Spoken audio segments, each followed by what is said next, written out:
কিভাবে আলোকিত করা যায় সেই বিষয়গুলোকে সামনে রেখে কথা বলা। সুধীজন, 5ই আগস্ট কিংবা 37শে জুলাই যে নামেই রাখি না কেন, 2024 সালের এই একটি দিন বাংলাদেশের ইতিহাসে একটি নতুন অধ্যায়ের সংযোজন ঘটিয়েছে।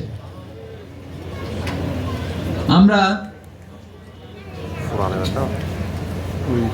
অন্যরকম একটি পরাধীনতার আবদ্ধ ছিলাম, আমাদের সেই শিকল থেকে মুক্ত করে স্বাধীনতার স্বাদ দিয়েছেন আল্লাহ তাআলা। এটাকে আমরা এখন নাম দিয়েছি দ্বিতীয় স্বাধীনতা। অনেকে আবার এটা সহ্য হয় না, আপনারা কি যুদ্ধ করে দেশ স্বাধীন করলেন নাকি? এরা ভুলে গেছে যে আমরা যুদ্ধ করে দেশ স্বাধীন করেছি। যুদ্ধ করে দেশ এনেছি, রক্ত দিয়ে দেশ এনেছি, রক্ত এবং যুদ্ধ করে এই দেশের স্বাধীনতা, সার্বভৌমত্ব, এদেশের সাংস্কৃতিক অখণ্ডতা বজায় রাখবো ইনশাআল্লাহ। আমাদের এই স্বাধীনতাকে আমরা আর সস্তা দামে বিকিয়ে দিতে চাই না। সুধীজন, যদি আমরা এটা না চাই তাহলে মনে করবেন না যত তাড়াতাড়ি স্বাধীনতা পেয়েছেন, স্বাধীনতা পাওয়া সহজ কিন্তু ধরে রাখা অনেক কঠিন। আমাদের আজকের অন্যতম দালাল সাংবাদিক ডেইলি স্টারের মাহফুজ আনামের বাবা, যিনি বাংলাদেশের মানুষের মধ্যে ইসলাম এবং বাংলাদেশি চিন্তাকে ঐক্যবদ্ধ করেছিলেন, তার একটি বিখ্যাত বই হচ্ছে বেশি দামে কেনা কম দামে বেচা আমাদের স্বাধীনতা। আমরা আমাদের স্বাধীনতা বারবার রক্ত দিয়ে, কষ্ট দিয়ে, জীবন দিয়ে আদায় করেছি, কিন্তু আমরা ষড়যন্ত্রের শিকার হয়ে গড্ডালিকা প্রবাহে গা ভাসিয়ে দিয়ে আমরা প্রত্যেকবার আমাদের স্বাধীনতাকে হারিয়েছি। আজকে যে স্বাধীনতা আমরা আবার পেয়েছি, এই স্বাধীনতা সুরক্ষার জন্য বাংলাদেশে একটি নতুন প্রজন্মের দরকার আছে।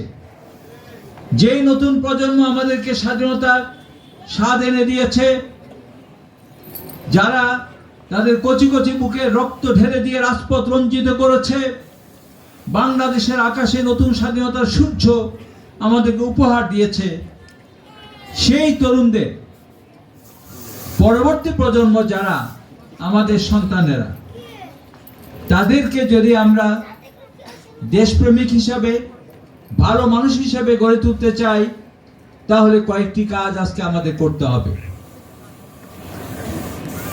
আমি আজকে ফোকাস করব যে প্রথমত আমাদের ঘরগুলোকে ইসলামের সংস্কৃতির আলোকে ঢেলে সাজাতে হবে। আগে আমাদের ঘরবাড়ির পাশ দিয়ে যখন সকালবেলা কেউ হেঁটে যেত, তখন জানলা দিয়ে কোরআনের আওয়াজ ভেসে আসতো, এখন সেটা নেই। আমাদের ঘর থেকে আবার কোরআনের আওয়াজ ভেসে আসতে হবে। আমাদের মক্তবগুলো আবার জাগ্রত হতে হবে। আমাদের সন্তানদের মুখে কোরআন ফুটে উঠতে হবে।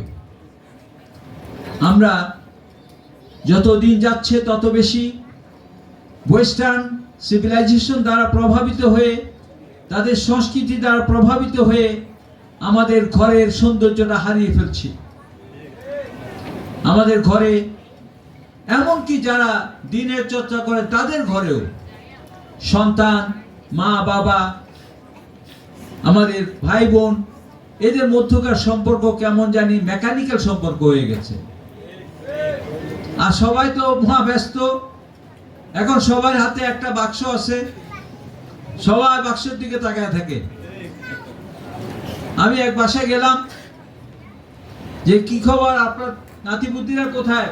বলে যে ওরা তো সবাই ইয়েতে আছে, অন্য জগতে আছে, ডাকেন। বলে ডাকলে তো শুনে না, হানবি তো মেড়া দিচ্ছি। মেড়া তো বুঝতে পেরেছেন, মানে ইয়ারফোন দিয়ে রাখছে উনি, আর এটা ইয়ারফোন বলে না, হানবি তো মেড়া দিচ্ছি। এই মেডা সংস্কৃতি এবং ম্যাডাম সংস্কৃতি দুইটাই আমাদের শেষ করে দিল। এই জন্য আমাদের কানগুলোকে সজাগ করতে হবে, চোখগুলোকে সজাগ করতে হবে। আর এটা করতে হলে কোনো কৃত্রিম উপায়ে এটা সম্ভব নয়। একমাত্র সম্ভব ঘরে ঘরে কোরআনের চর্চা এবং সিরাতের চর্চা করার মধ্যে। আমরা কয়জন আছি যে আমাদের বাচ্চাদেরকে, ছোটদেরকে আমরা প্রতিদিন একটা করে রাসূলের জীবনের ঘটনা শুনাই? কয়জনের ঘরে কয়টা সিরাত গ্রন্থ আছে? বাচ্চাদের জন্য সুন্দর সুন্দর সিরাত গ্রন্থ এখন পাওয়া যায়, আগেও ছিল। আমার মনে আছে, আমার ছোটবেলা ছিল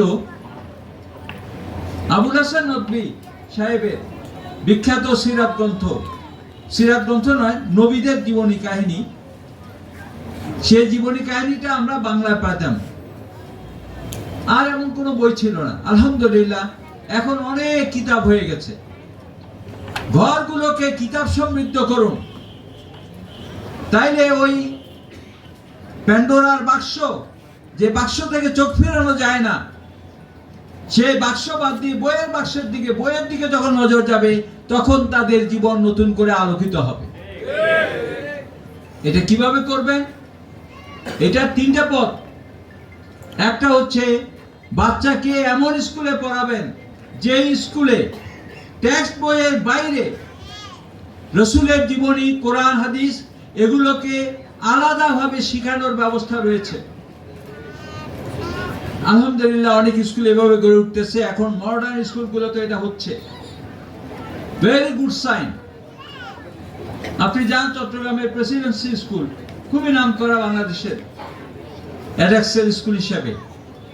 আপনি যান হিদায়া, আপনি যান মানারত, বাংলাদেশের সেরা স্কুল, কিন্তু টেক্সট বইয়ের বাইরে তারা অন্য বই চালু করেছে। এখন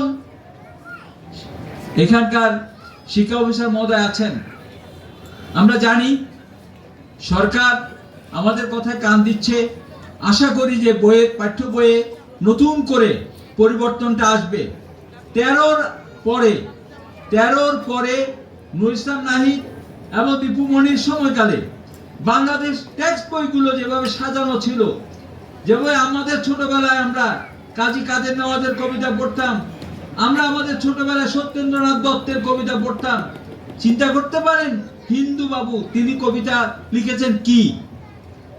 মধ্যদিনের আলোর দোহায়, নিশার দোহায় ওরে, প্রভু তোরে ঘৃণা না করেন কবু, প্রভু তোরে ঘৃণা না করেন কবু, ছেড়ে যাননি কবু তোরে।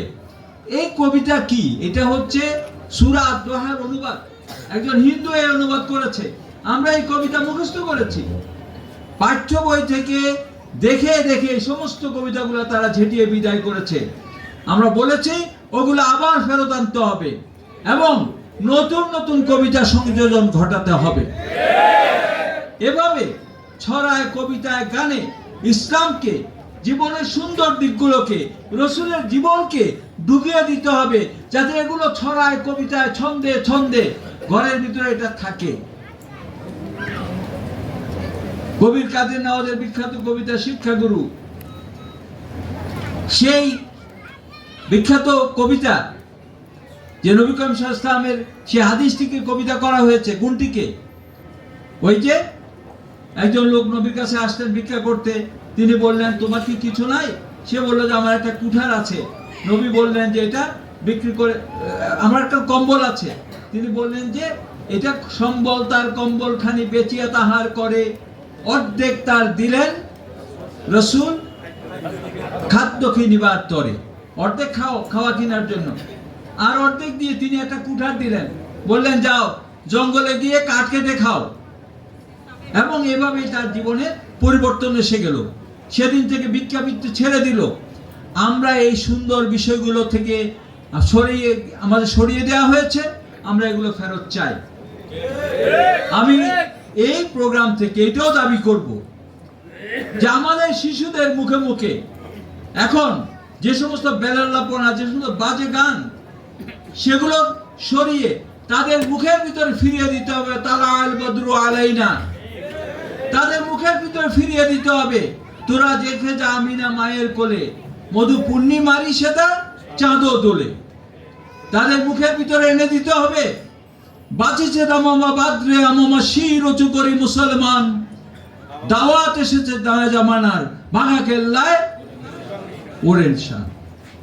এভাবে আমাদের পাঠ্যপুস্তক করে ফেলবো, যার দ্বারা আমরা মানুষের জীবনকে আল্লাহ রসুলের নূরের ছোঁয়ায় আলোকিত করব।